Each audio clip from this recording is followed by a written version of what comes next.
ઘણું જ દુઃખ થાય છે જ્યારે જ્યારે દેશમાં આતંકી હુમલો થાય છે ત્યારે.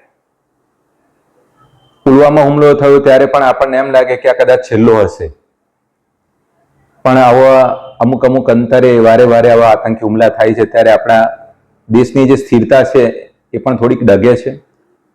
લોકોના માનસ પણ થોડાક ખોટા વિચારો પર ચડી જાય છે અને ખૂબ દુઃખ અને દર્દ થાય છે કે જે લોકો એક એક વ્યક્તિના પરિવારમાંથી જ્યારે કોઈ જાય છે ત્યારે પરિવાર પર તો બહુ મોટી આફત આવી જાય છે.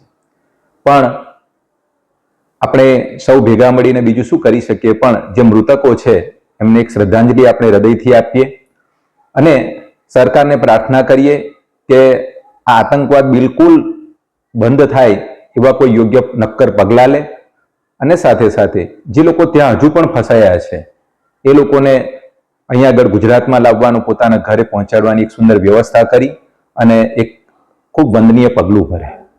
કાયદો અને વ્યવસ્થા આપણે સાથે એ પણ જાળવવાની છે, એટલે સરકારશ્રી એનું કામ કરી જ રહ્યું છે તો આપણે એને સાથ સહકાર આપવાનો છે અને દેશમાં શાંતિ જાળવવાની છે.